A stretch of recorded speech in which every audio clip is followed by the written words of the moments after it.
On your marks, get set, bake.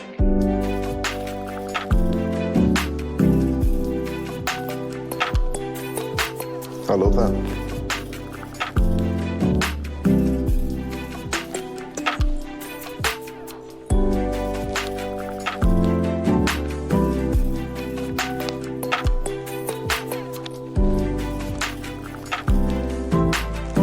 Good flavor.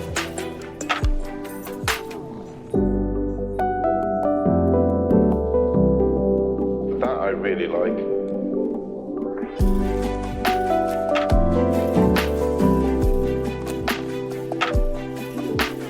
That is delicious.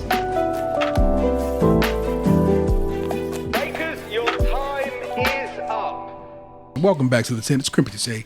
It's a Great British Bake Off hosted by me, the Entertainer 713, along with my friends NicJu and Ant. But Nick ain't here this week, so I brought a guest in. It's the big homie, the good Reverend Lunchbox 20. Nah. Welcome to the first time being on KP. Thank you for having me. I'm actually Hopefully I can be extra creamy for you. I'm super grateful to have you here, and I think you will add a lot to this particular program, and I'm excited to have you back. Ant, good to have you back on mic, sir. Oh, I'm here. Yeah, 'cause Ant has not been with us for a couple of the last couple of Like 2 seasons. yeah. One season of Bake Off and one season of American Baking Show. So, but otherwise, we outside, y'all. You know what the deal is. Your Wingstop looks good. It's series 16, episode 1 of the Great British Bake Off. It's Cake Week, like the beginning of all things. And so I'm very, very, very pumped to discuss baking and caking and so forth and so on with you. But I got to start with that fantastic Jurassic Bake intro, which might have been my favorite sketch they've ever put together. Prue as John Hammond was a work of art, second only to Drewski as a NASCAR fan. Yeah. I wonder, did it naturally come? What came first? Maybe them doing makeup on her. Like, yeah, we could put this together. She was good in this makeup. Yeah, man, she looked fantastic, and it made me laugh. That cane she had, me and Vanessa saw it. That's definitely the spirit of Halloween cane, and the top of that one, of course, has a bug on it. But I'm like, that is the exact cane that we saw Spirit of Halloween, which is actually pretty heavy. It's actually a pretty well made cane, so I'm kind of impressed with that. But it was so well done.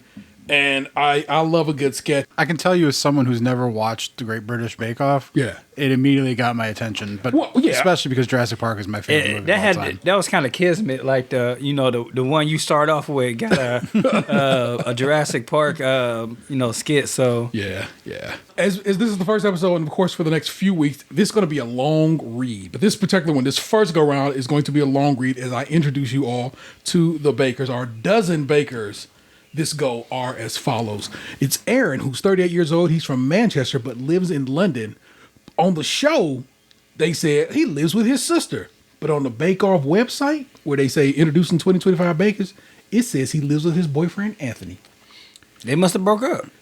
That's what me and Vanessa was saying. That's what me and Vanessa were like. Maybe they broke up or whatever. But also it was shot and so forth. So who knows? He's studying for his master's in computer science and data analytics currently. Our next guy is Hassan. He's 30 years old. He's from South Yorkshire. He's an analytical researcher and development scientist in pharmaceuticals testing new drugs. Ian, 29 years old, from Coleraine, North Ireland, but now he lives in Belfast with his girlfriend. He's a software engineer. Jasmine is a 20-year-old from Edinburgh, and she's a medical student currently living in London. Jessica's 32 years old. She's from Cornwall and is a service designer in London with a drag king alter ego known as Oliver Closeoff. It's one of the finest. That is pretty great. One of the finest Colin Moe's Tavern Simpsons-esque jokes ever. You know what I'm saying? Amanda Hugginkiss would be a one I'd go for if I had a drag persona. That whole thing caught me off guard, too, because I've never seen the reverse of that situation. Oh, you've never seen Drag King? Yeah, I've never heard Drag King, never seen it before. So when I saw that, I was like, oh, Yep. this exists. It does. They do exist. Late, 59 years old. He's from South Wales, but he lives in Surrey and is a software delivery manager. Leslie, 59-year-old hairdresser from Kent, who has been baking since she was 10 years old. When they said this woman has been doing hair for 45 years, I was like, Leslie, you looking mighty flying for a woman of such numbers. So respect due to Leslie. Nadia, she is also a hairdresser. She's 41 years old. She's from Liverpool. Natalia is 32-year-old. As a 32-year-old office assistant, she's from Ukraine, but she currently lives in East Yorkshire with her family. Puiman is 51-year-old bridal designer. She's originally of Hong Kong, but she currently lives in Essex. Toby's a 29-year-old business development executive for a health and fitness startup. He's from Sidmouth, but he lives in Warwickshire. And Tom is a 31-year-old creative entrepreneur who lives in London. Creative entrepreneur had nothing when I looked it up, so I just think Tom is wealthy and does what he wants to do. And I respect it. I can't be mad at him about it. Well, I can be mad about it, but what does that anger get you? Nothing. So, but you know what it is, people. If you don't know, let's say you're new here, because every week somebody's new. We have a news segment on this show. It's called Bakers Make the World Go Round, and then I do this. Bakers make the world go round. Yes, y'all. The bakers do indeed make the world go round. And this particular baker we're going to talk about is Michelin star haver Miss Dame Prue Leith. Bake Off Prue. This is from WatchAmerica.com, which I've never heard of, but I saw this article and I was like, oh, what's going on here? Who is at my front door? It's my son getting his tires. So, and his lady. So they must be coming to, if you don't know, as we record this, it's my 50th birthday. So my family is sliding through. And here, look, it's my son right there. And his partner right there. So we have people sliding through the crib right now. But this is from Watch America. I've never heard of, but I saw this article and I thought it'd be a good one for he old. Oh, thank you, son. For Bakers Make the World Go Round. Bake Off Prue Leith makes sad admission as she says, I have imposter syndrome. This is Yuman Nassim on the byline. I won't probably read this whole thing, but it is in the it is in the show notes. Great British Bake Off judge Prue Leith has shared details about her personal life as the new Channel 4 series begins. Prue Leith admitted she's experiencing imposter syndrome following her rise to fame. The chef is widely recognized for her role on Channel 4's Great British Bake Off, where she judges aspiring bakers alongside Paul Hollywood. As reported by The Mirror, while discussing the new series, she explained, I guess these quotes are big, these massive quotes. I've never seen somebody put quotes right there that actually is going from that part. It's usually like another part of the article, but no, they're right here. I don't think anybody who's highly successful doesn't think, how did I get here? This is ridiculous. I don't deserve it. If that's imposter syndrome, certainly I do have it. And I put it down to amazing good luck and the fact that I have a lot of energy, which is God-given. I can't take any credit for the fact that I wake up in the morning and think, let's do it. She continued. Prue has spoken openly about her health struggles over the years, admitting that some of the activities she once loved have now become difficult. Speaking about her love of gardening, she shared, I'm not as hands-on as I'd like to be because I'm no longer able to be. I find it vaguely surprising I can't do certain things anymore. She also revealed that getting out of bed each morning is a challenge. Age stinks. Come on, it takes me 10 minutes to get myself out of bed in the morning. If I don't do my exercises, I can't move. There are all sorts of things that are wrong with age. You're very conscious that this is nearly the end. You then decide that you're going to make the most of it and have fun. At 85, Prue has returned to the new series of Bake Off, joining Paul to judge the newest batch of contestants as they present their signature bakes and showstoppers. Host Allison Hammond and Noel Fielding are also back in the iconic tent. I said I wasn't going to read that whole article, and then I read the whole article. But it's also in your show notes if you, too, want to go through and read it. And so that is what's up with that. Yeah, last time we found out that that she was a home wrecker. Last time you read an article about her. Yeah, as it turns out, Dame Prue got around. But I find it fascinating that a Michelin-starred restaurateur, is of the mindset that she's an imposter of any sort. Like, lady, you're amazing and have done fantastic work for years now. You've hosted Bake Off longer than Mary Berry did at this point. It's just like, I hate that people's minds just get locked up like that, and so it's funny to me that a person can think they're not hitting like that, but truly you are. But let's get to the action, y'all. Right? It's Cake Week. And up first is our signature challenge, Swiss rolls. They must be beautifully decorated with an inlay design and at least 2 different fillings. They have 2 hours to complete.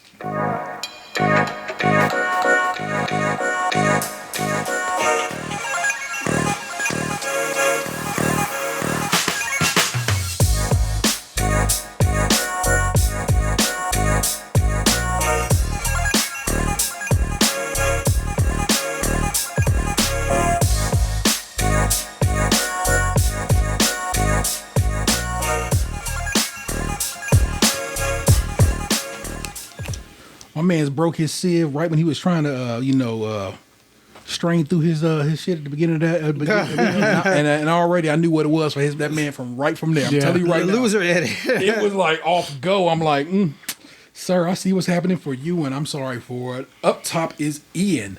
He's making 50 Queen's University Swiss rolls. It's a chiffon sponge filled with a cherry jam, marshmallow cream, and a coconut digestive crumbles. A chiffon cake, if you don't know, is a very lightweight cake made with vegetable oil, eggs, sugar, flour, baking powder, and flavoring. Chiffon cakes, as well as angel food or Michelle cake, sponge, and other types of foam cakes, achieve a fluffy texture by having egg whites beaten separately until stiff and then folded into the cake batter before baking.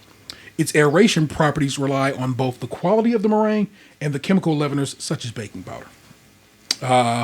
Puymon is making lemon and matcha Swiss roll filled with matcha cream, lemon curd, and strawberries to mimic the lemon tea she used to always drink. And Box is a guest on here. If you hear me talking about whatever, feel free to jump in whenever. That's how this part rolls. I'm going to be yapping, but I'm just going to keep yapping unless somebody stops me. So if you got anything to say, just jump in. Worry not. Leighton is going for Amalfi Coast Lemon Glade Swiss roll. It's filled with chantilly cream, lemon curd, and surrounded by candied lemon with a lemon tree inlay design. The lemon ones were actually really interesting to me. Yeah. And I say that because my entire existence, I would say my exposure to Swiss rolls is Little Debbie cakes, and then I guess adjacently pumpkin rolls. Yeah. Yeah, Fistabill. So it's like when I saw these extravagant cakes, I was like, wow, there's this entire world out here. Yeah. Now, obviously, some of them were more interesting than others and more executed better. But yeah, when you said man with his sieve broke, and then it was all downhill from there. Bruh. Again, it was like, and like Anthony said, maybe that was just what they call the loser, what we've described as a loser edit. It's just you can always see when you watch the show. They don't show the successes. They only show the fails because they want you to have an opinion of this man in a certain way. Man, it was over for bruv. I'm telling you that. Aaron is trying for a pure, but no honey Swiss roll filled with blueberry and elderflower jam and lemon curd cream topped with that one was interesting to me. Yeah, because I found his design when I first saw the design. I thought to myself, man, this guy went safe with like the artistic part of the roll. Okay. And then when they showed the finished product, and he had all that like honeycomb nonsense sitting on top of it, I was like, all right, you're trying too much now. So, like I said, you're a rookie, so I can tell you, they don't mess with when you do extra. They don't even judge it. Most of the time, won't even try it. Mm-hmm. Which is why Prue was like, you're covering 2/3 of this roll. And it's beautiful, and I thought it was interesting that he managed to make that work. But also, Chiamita was like, just took it right off. And didn't think twice about it because what they want. The brief is, I want a Swiss roll with an inlay design, 2 fillings. Now, I did feel like they were a little harsher on him because other people had stuff on their rolls in that way. But I wish he had just maybe, rather than spending the time making that entire thing, put a little bit more detail into the bees and the honeycomb that went into the actual roll art. But, hey, who am I to say? It's again, I could never make it. So that's what I always come to. I'm like, it couldn't be me. So. I'm trying to be kind in my criticisms because I know I have no ability to do what he did. Yeah. Hassan is going for a chocolate coffee and caramel, as you will, Swiss roll. It's a chocolate sponge filled with chocolate and coffee ganache and caramel. It sounded good. Yeah, I was. It sounded like something I would love to eat. Yeah. I love so they of course you see they do these little pieces of art before, and I love those pieces of art they do because it always gives you like oh, it could be this, could be. Tom's up next. He's going for a tartan. It's a Swiss roll. It's going to be filled with mascarpone cream and blueberry compote. With his family's tartan, if you don't know what the tartan is, it's just plaid inlay design. But if you're from Scotland, oftentimes you have a familial tartan, and so that's his family's plaid. And I'm like, it's pretty dope. Toby's up next. He's going for a rhubarb and custard Swiss roll, elderflower chantilly sponge filled with rhubarb and jam and elderflower creme diplomat. If you don't know, creme diplomat is made by combining pastry cream, creme patisserie, along with heavy whipped cream. It's lighter than pastry cream, but richer than whipped cream. Jessica's up next. She's going for coconut and grapefruit Swiss roll. Coconut sponge filled with grapefruit curd and white chocolate and black pepper ganache. Now, what do you think about that? That sounded kind of fire to me as an ideal. I don't think I've ever heard I even would have thought of a grapefruit curd as an option, you know? It's like, have you ever had lemon curd? Once. Yeah.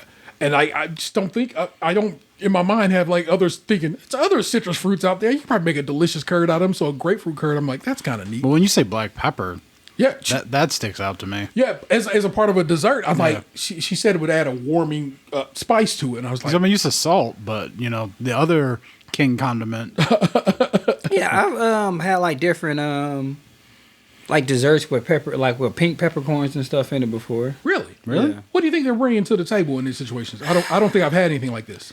It depends. Like usually, it seems like they trying too hard, but like sometimes it like a sweet and spicy is I mean it often works, but I'm more of a like a streamline like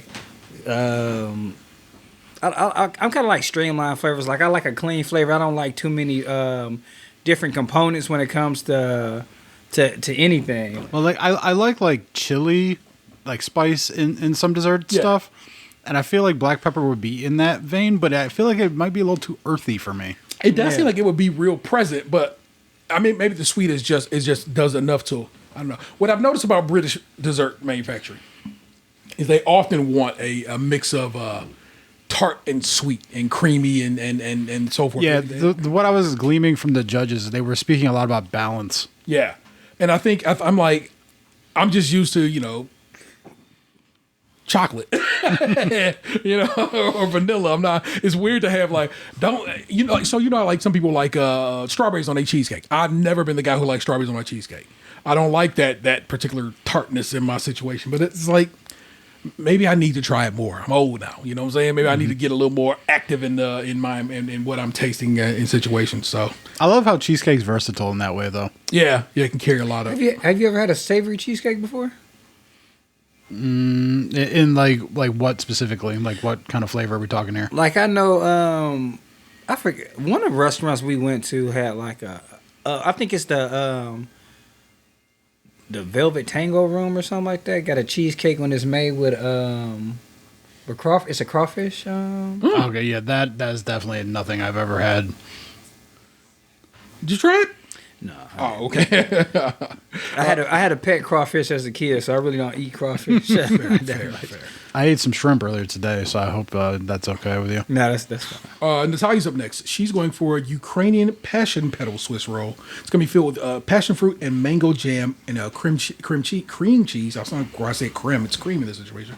Decorated with chocolate flower petals. Jasmine's going for a lemon and raspberry Swiss roll filled with lemon curd, lemon mascarpone cream, and freeze-dried raspberries. That is, if you don't know, listener, if you're new to the park, and Daniel, I'm going to tell you, maybe you ain't hip, is the move. If you want to impart a fruit flavor, but not wet, freeze-dried fruits is what they do. What people have figured out how to do on this show. They've like, I'm saying, I want, you know what I'm saying, I want some strawberry flavor in the situation. I want you to taste the strawberry and the tartness and the good of strawberry. So they take freeze-dried. Do they smash them up so they have like more of the powder consistency? Yes. Yeah. Okay. Yeah, it basically becomes a seasoning. Yeah, it's really just like jerkied fruit. almost. Jerky Yeah, fruit. yeah.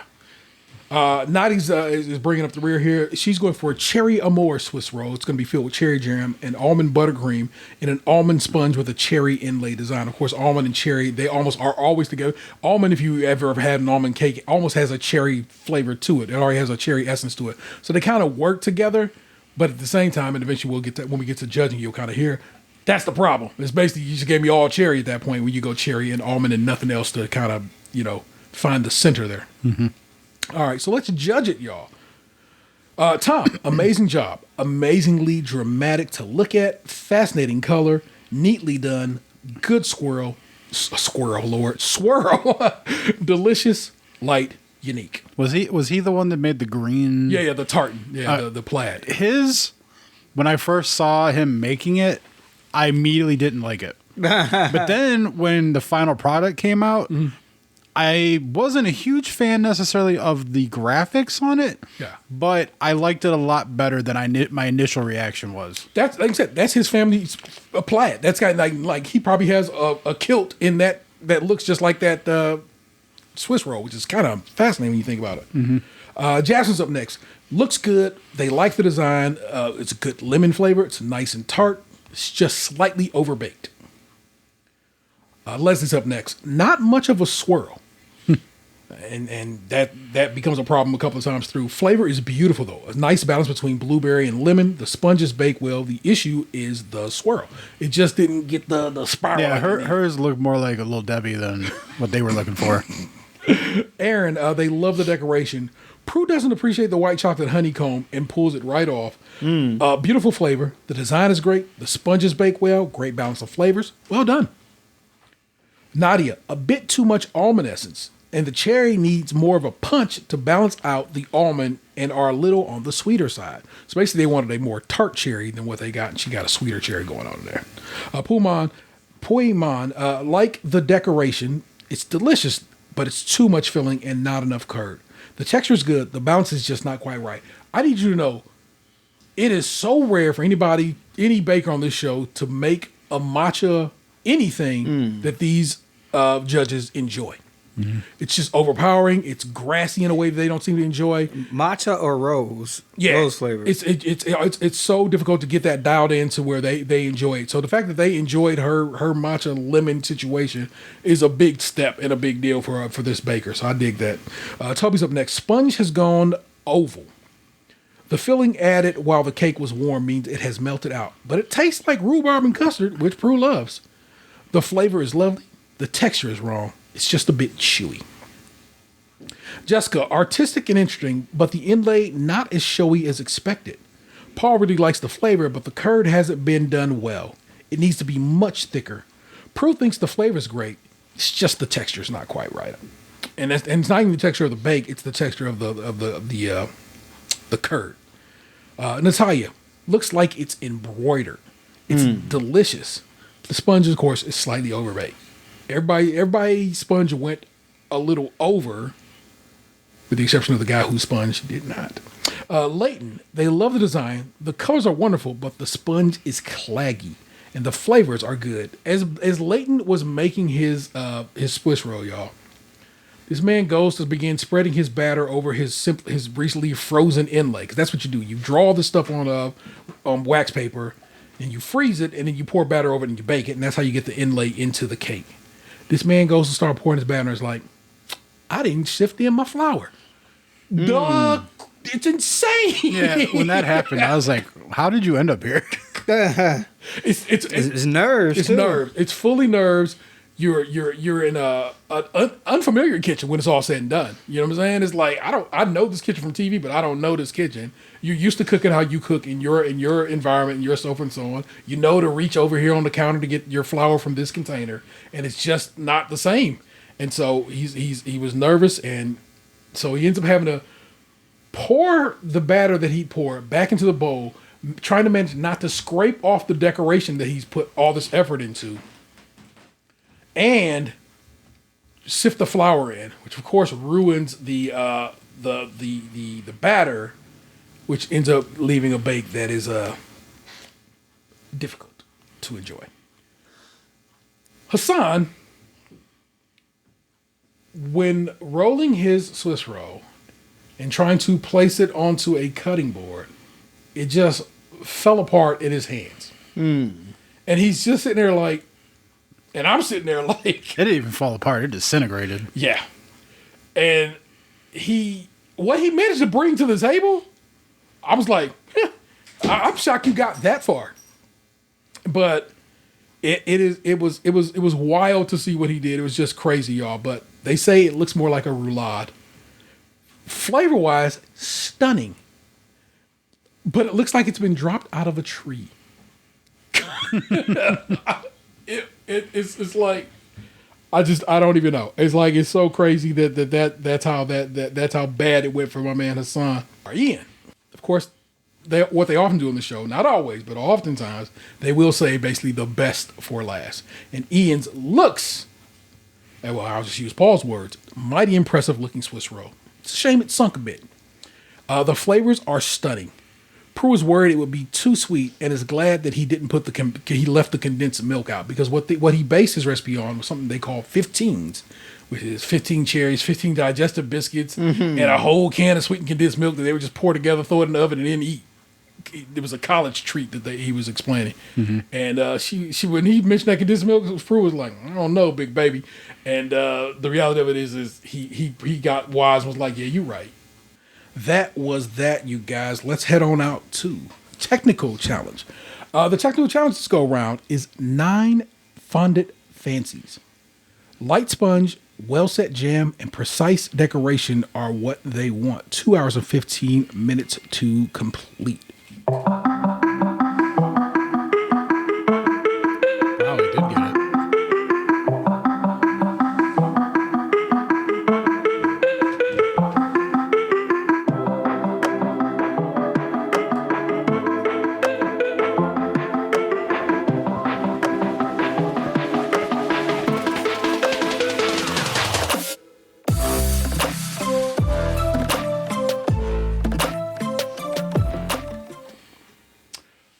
But there's a twist. So they're once again doing the try and bake technique, which is something they did last season. I really enjoyed. I think that's a smart play and something that you should probably do a couple of times, if not once at least per season. Give them something in the technical and be like, eat it. Now make it. And I like that they did that. But what's more to this is not something they normally do. Yeah, this made me feel like I was watching an episode of Chopped. Yep. Yeah, this is not normal. They did this for the first time this last series, and it's the second time they've done it. And I think it's something good. But what they've added even more that they normally don't do as well is they gave them a bunch of extra supplies in this technical challenge that they didn't need for this recipe. What you need to do was taste it. You had 5 minutes, taste it, figure out the recipe. Well, not even the recipe, because they still give you a base kind of, yeah. I mean, it's missing a lot. But they want you to know what you need to do to flavor it and texture it and get it right. And I just think that's dope. And I really enjoyed that they do that. Yeah, because everybody got thrown off by the almonds. Yeah. Because I know even when you eat a macaron, like you can kind of taste, like you never ever get that almond flour super. You'll never get it that fine. Yeah, yeah. If you don't know, and I didn't, fondant fancies are little cakes, often layered with jam or marzipan, covered with a thin coating of fondant, and usually adorned with icing or sugar paste flowers or other intricate decorations. Paul wanted to make sure these were a certain shade of pink, and he also wanted to make sure they were, what did he say about them? They were raspberry flavored. And what some people did was not make them raspberry flavored. What just about every baker did, and I think every baker did, was put ground almonds in it, which is not what Paul wanted. Paul wanted to use an almond essence. I think one of them did use the extract. Yeah. But they may have also did both. Yeah. And so it ends up being, well, we'll for technical, we don't do much. I ain't gonna tell you much about what. I can't look. They were told to do it. They did it. Now let's judge it. Up first is Jasmine. Small. Fell for the ground almond trick is how I wrote these notes. Some jam. Not bad. Just small. Jessica. Good height. Tastes like ground almonds as well, though. But the color is not bad. Aaron. Pretty messy. But all of them are messy, so it's kind of consistent. So it kind of works. The color's right. The tone is the color is the right tone, but it's a dense sponge. Puiman, more pink. What is this strange flavor? The strange flavor. She just decided I'm about to put rose in this. Now, earlier in the episode, Puiman explained she don't eat sweets, so she don't eat sweets. So her trying this fondant fancy is just like it does nothing for her. She don't eat sweets, so she's not gonna be able to be like, oh yeah, that's raspberry or whatever. It's just not how she is now. The snozberries tasted like snozberries. So she was like, hey, you know what? Probably fire rose. And so she put rose essence instead of the expected raspberry. Toby, they like the color. It's good height. The decoration's neat. He definitely used ground almonds, but it's quite a nice cake. Leslie, abstract decoration, but the color's good again. But again, it's ground almonds. And they don't think it's a raspberry jam, which she was making. And she's like, oh no, I think it's raspberry. Yeah, she's making whatever jam she made. Also, man, I don't think they provided other fruits, did they? Did I notice? Was it other fruits sitting there that I didn't notice? Yeah, I seen cherries and strawberries on the table. Yeah, 'cause I remember one person was talking about they couldn't figure out if it was raspberry or cherry. Okay. Man, I'll let you know how it was, and I've watched this episode twice, y'all, and it just still ain't hit the head the way I needed it to. Tom, way too dark, tough, overbaked, absolutely solid. It's like cardboard. It has ground almonds and much too much icing. Natalia, color looks nice, very shallow. Should have risen more, which means ground almonds, but a nice almond flavor, a nice tartness from the jam. It's good. Hassan, minute, too pink and clumsy. The flavors aren't too bad, but it's ground almonds once again, and they have pushed the bake down. Leighton, color not bad, more or less look the same, just clumsy, wrong flavor. He used cherry essence in his, you know what I'm saying? So the wrong flavor in this situation is that he put cherry in instead of raspberry. Nadia, much too much icing. The sponge isn't good, it's very dry, but Prue likes the flavor.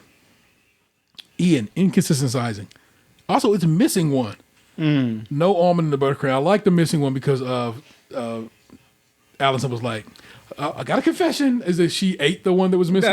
But the reality of it is when he was cutting the sponge up, the middle of the sponge was raw. And he's like, well, that one got to go. So he brought 8 as opposed to the requested 9. The ranking is as follows. Tom is in last place. Tom, who just basically, I'm not going to say he won the signature, but he did well in the signature, comes in last in the technical. Overbaked, too dark, not good. And I ain't going to say no more. It's what Prue said. Puiman, why did you choose a completely different flavor? And she's like, I don't know. Hassan, a bit pale, messy, terrible. Now I have this in my parentheses. They had, and they had to be so bad that the cherry ones, meaning somebody made the complete wrong flavor, came ahead of these bakers. Jasmine is in 9th. Ian is in 8th. Nadia is in 7th. Leighton, who made cherry flavor, I'm saying the wrong flavor, middle of the pack at 6th. That's how bad everybody else has had to be that this man who made the wrong flavor came out ahead of them. That's wild to me. Leslie's in 5th. Aaron's in 4th. In 3rd, we have Natalia. Not bad. Color and neatness. Number 2 is Jessica. Pretty neat. Nicely risen. Tasted good. Good job. And she was like, you look a little shocked, Jessica. She's like, I am. I'm like, damn, girl. You got to have a little props for yourself in this. And first is Toby. The look, the color, the decoration, though it had ground almond, clearly, the best of the worst is basically what it comes down to. Because people started applauding my man Toby, and Paul was like, no, y'all gonna be applauding this nonsense. And I just like, chill, Paul, man. Let my people cook, man. Let them cook. For real. That was that, y'all. Let's head on over to the Showstopper. They didn't really give us much, like I can tell you, hey, blah, blah, blah. They basically want the Showstopper cake. They want a landscape cake. They're basically a cake that looks like a landscape. They truly didn't delve any further that I was like, let me write that down. Yeah, as a first time watcher, I felt like the instructions for the last, like the main event were kind of lacking. So in this situation, because it's the ideal is there. Make a landscape out of cake. There's no point in me giving you more than that. But for other things, like if you end up watching any more of this, and I don't know if you will, like, will you, Dan? Well, like I said, if it's something like, sometimes they'll be like, I want you to make a, I don't know, a childhood dream or whatever, you know what I'm saying? Then they'll have you go through and they'll explain, make sure it's this many stacks and blah, blah, blah. But this, they kind of just basically let them cook, which is kind of fun in regard without giving them too many rules. And that way they weren't being judged on anything but what they brought to the table, as opposed to having having a brief to follow. 4 hours to complete.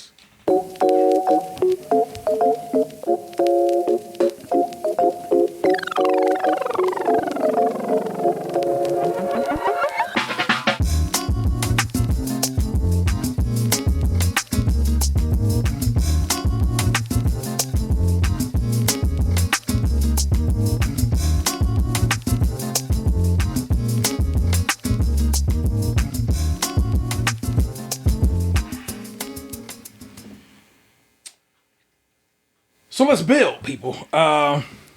Layton's up first here. He's going for the green grass of home, is what his cake is described as. He is building basically where he's from in the south of Wales. And Paul seems to know exactly what he's talking about when he talks about it, which I'm like, okay, I guess I'm not even hip. He's going to build it from a Victoria sandwich filled with raspberry jam. If you are not aware, and I was not, well, I am aware, but not solidly aware, like I'm about to explain to you now, the Victoria sponge, also known as the Victoria sandwich cake, was named after Queen Victoria, who was known to enjoy the small cakes with her afternoon tea. A Victoria sponge is made using one of two cake mixing methods. The traditional method involves creaming caster sugar with fat, usually butter, mixing thoroughly with beaten egg, then folding flour and raising agent into the mixture. The modern method, using an electric mixer or food processor, involves simply whisking all of the ingredients together until it's creamy. Additionally, the modern method typically uses an extra raising agent, and some recipes call for extra soft butter or margarine. Jasmine's up next. She's going for the Scottish Highland. Blackberry and pistachio sponge, a cardamom sponge filled with pistachios, and a blackberry mousse. Ian is going for it's all downhill from here.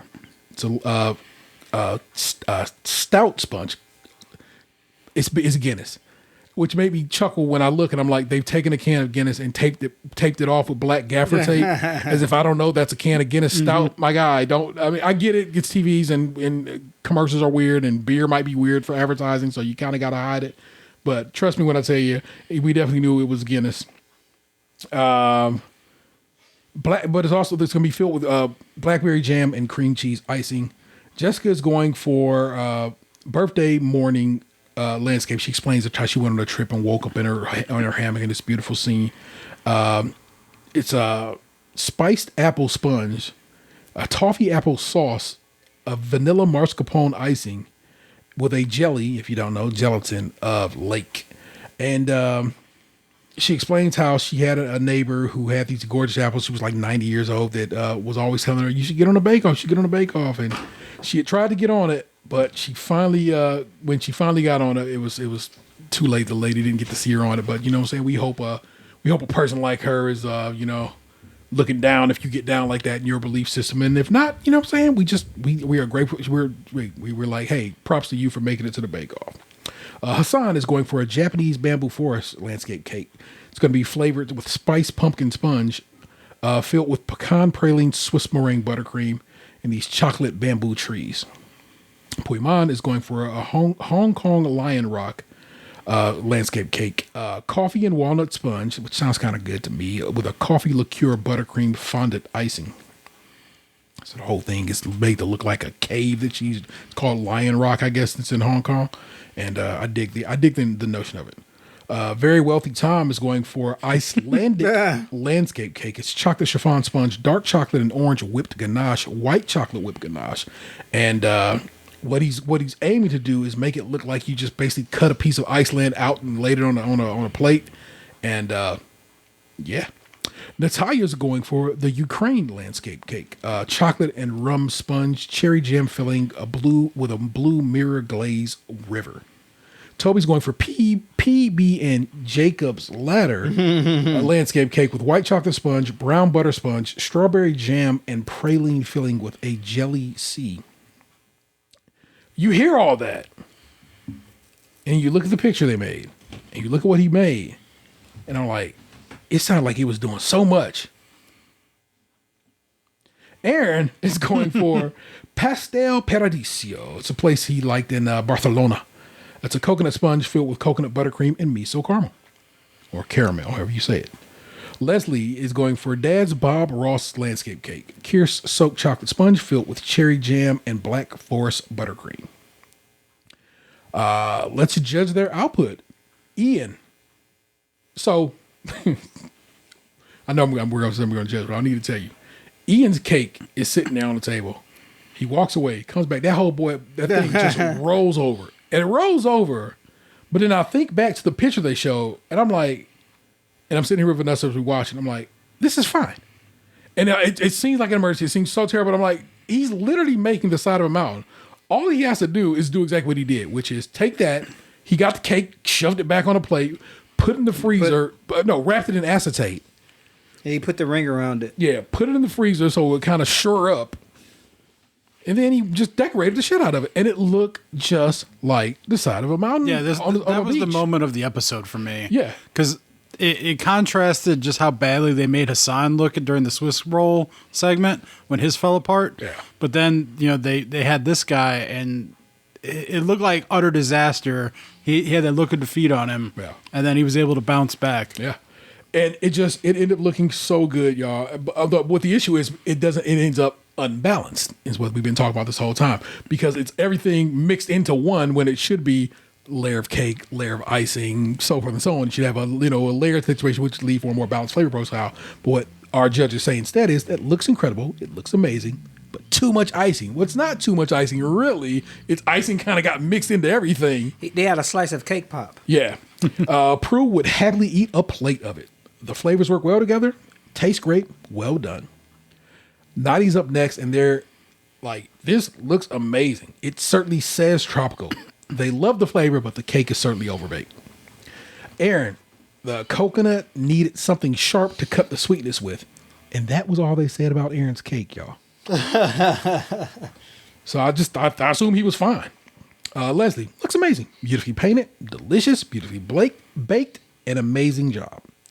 Puiman, could have been more detailed, which I disagree. Because when I see the image and then I see the cake, they are matching. And I think she just made what she intended to be, which was an abstract version of the lion cave that exists in Hong Kong. It's not meant to look like the Lion Rock in Amsterdam. In Hong Kong. So I disagree with the judges on this one. I don't think it needed to look any more. I think it looked fine. Not the lightest for cakes, is what Prue says, but it is delicious. Paul, on the other hand, says that he thinks the liqueur might have just been a bit too punchy. Jasmine's up next. Would have liked more landscape representation, because basically her cake is green with trees painted on it and so on and so on. I too was like, this is nobody's landscape. Yeah, when I saw that, I was like, man, you had 4 hours? But it scores on it being neatness and has a style. And it's in Prue's opinion, beautifully done. And the cardamom level is perfect. The pistachio is too. And Prue says she's never had a flavor combination like that, this pistachio cardamom situation, which I think. Dame Prue Leaf is 85 years old, a restaurateur, a baker, a judge on this show for multiple seasons at this point. For her to be surprised by anything still is impressive to me. So that means that she came through really with something really dope. Leighton, it's a bit wobbly. Oh my God. Yeah, it's a bit wobbly. It's a bit wobbly. I need y'all to know, he walks up, sets his cake down, and Prue just sits there and stares at this cake for far too long. And it almost feels like you start feeling your tug at your collar. It was not good, y'all. A bit wobbly. A very tough cake. Overbaked. They do like the flavor. Natalia's up next. Beautifully done. Just beautiful. Stunning. The chocolate cake is intense but not heavy. It just imparts the flavor well. Very delicious. A special cake, that is. What Natalia did was make the whole of Ukraine basically in a cake. And so there's mountains and there's a river and there's forest, and it's like, damn girl, I see you. So Natalia's just somebody, if that is her skill level, she's going to be somebody to watch for this series. Hassan, this is me. This is not what the judges say. I'm saying out loud to you. Them bamboo trees wasn't it. because they were literally just green sticks. He didn't do any leaf work. He didn't do anything to ring them about. And he says, and they basically pointed out to me, he's like, Tom. And it's like, I get that. But here you are, you've made it to the tent. Time can't be your enemy. You have to know what you're doing. You have to set yourself up. You have to train. You got to know what you're doing. And Well, he simply, and like based on what everyone else output Yeah. in that same amount of time, like I was very impressed with the Ukraine cake, the cake that almost wasn't, yeah. and then the other landscape cake, the one Jessica, I believe her name is, Yeah. where she had like the hammock and all that? Yeah. yeah. I was really impressed by those. Like now I know Tom's was technically very good, and I didn't care for the image of it, like the shape and all that, but like I understand that it was well executed. Yeah. Hassan's was literally just like a flat cake that he put some fondant brick road down the middle, and then he put like just normal buttercream green icing dollops all around the sides, Yeah. and then stuck like 6 candy cane looking bamboo sticks in it, and that was it. He called it a cake and said, "I ran out of time." Like, what were you doing, my guy? I wonder, and again, I couldn't do it, Yeah. but I truly You wonder. know, I would like to think in this situation, given like a couple hours, I probably could do that one. I could probably repeat what he did, sure, but I wonder what was it about his what got away from him? What made him think that cake was? Like I said, if he pulled off what the painting was, I think that would have been great. You know, bamboo with leaves, and then it's like a shadowy path. You know what I'm saying? And it's like well piped. And at this point, the green wasn't quite right for me either. It was very one note when you looked at it. Yeah. It was just green on green with a dull gray cobblestone down the middle. yeah. It didn't work, and I felt That's why I thought he was going home rather than the other guy. Leighton. Yeah. Toby's up next. It's a bit simplistic. In fact, it's just basically 2 cakes stacked on each other is what Paul says. And he immediately says, and they like, hey, what happened? He goes, time. But they like the flavors, even though it is a bit overbaked.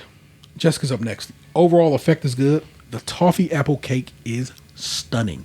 May I live to make something that people call stunning when they eat it. A challenging cake to make, and as I was telling Box, was saying apples is just people end up with a wet cake usually, and she figured it out.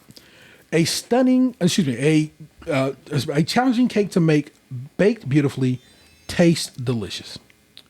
Last up is Tom, beautifully done, clean, sharp, it's gorgeous, beautifully baked, beautifully executed.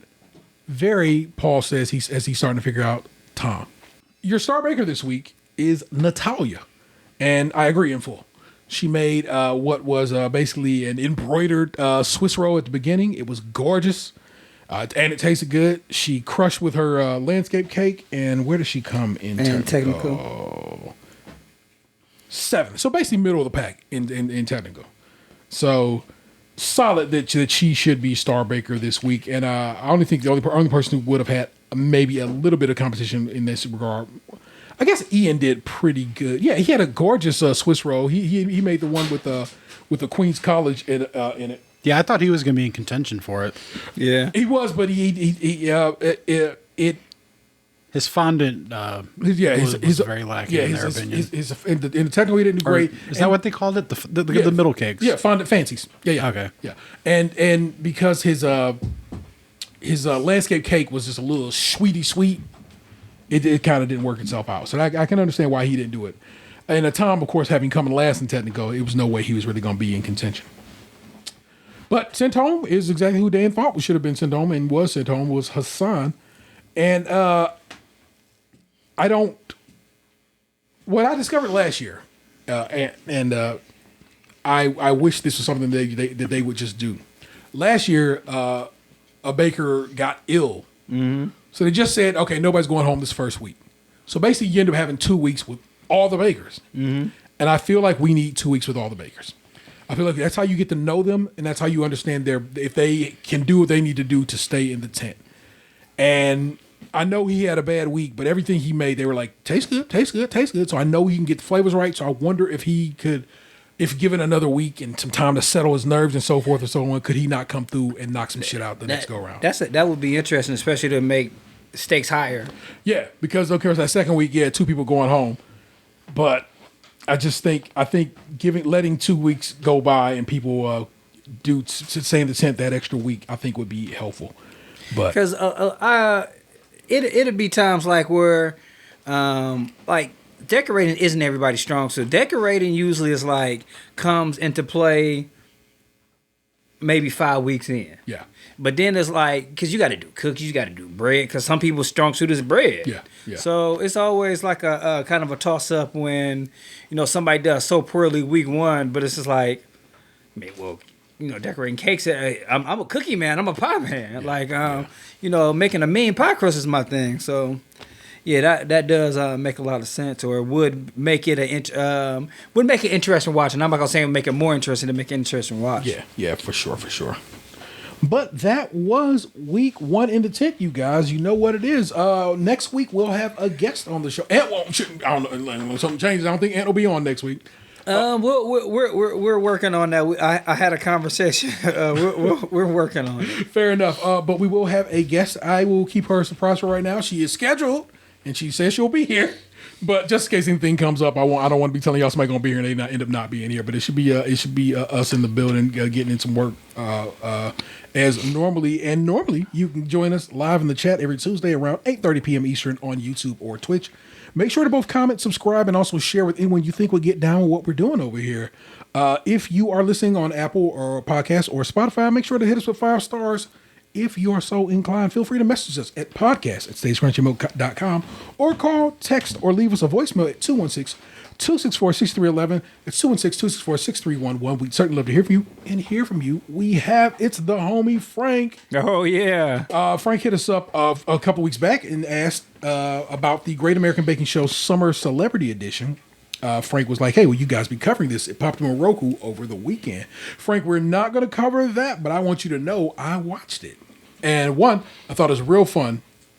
And 2, I think the technical challenge on that episode was one of the best technical challenges I've ever seen. And I think that they should put that tech in the regular show. It was really well done. They wanted the celebrity bakers to make a key lime pie. It's one of Paul's favorite desserts, and it's very specific. Good. It's very specific ways they wanted them to make it under. And it was like do this. I thought the steps were good. I thought what they requested of the people were good and interesting. And I truly was like, that's a great technical that is not wasted per se, but maybe something that the celebrities. It's good the celebrities did it, but I think it's also something that should be done on the main show, either American or British. Frank hit us up again to say GBO season 16 episode 1. Hey y'all, I hope you all are doing well. Well, this isn't a bad group, but I have to say I'm a little spoiled from last season's group in terms of depth of talent and personalities. Paul claims season 16 is one of the best batch of contestants. We will have to wait and see. I did like the signature with the twist of the Swiss roll. Poor Hassan. A lot of beautiful looking work, even if the rolls were imperfect. But that technical, extremely hard, but I'm glad they did it. Technicals in theory are supposed to assess a baker's inherent skills and instincts. It's why I always get annoyed when people dismiss season 10's winner David, since he never was star baker. They leave out that he had one of the best track records in technical challenges, 4 wins and 4 times coming in second place. Anyway, again, poor Hassan. His signature kind of said it all. Looking forward to all your comments.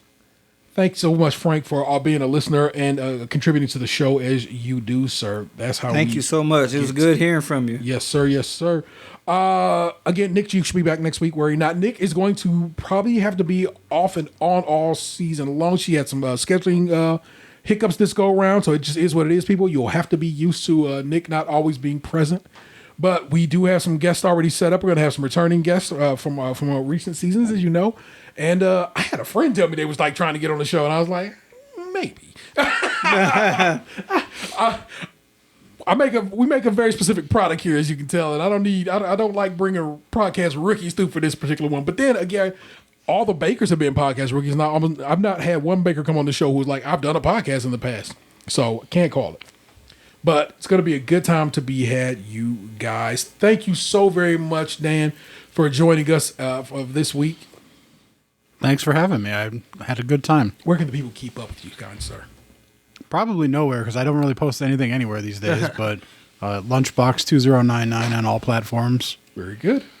He also is the one of the hosts of Stays Crunchy and Milk. It's a show we do a lot. We don't do it all the time, don't worry. We don't do it every week. It's nothing to it. I love doing Stays Crunchy and Milk. It's our show.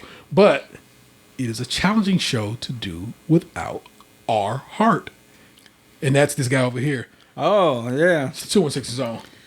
Tatum 216. Thank you, kind sir, for being in the building. Oh, no problem. Like it's easier to do it than at home right now.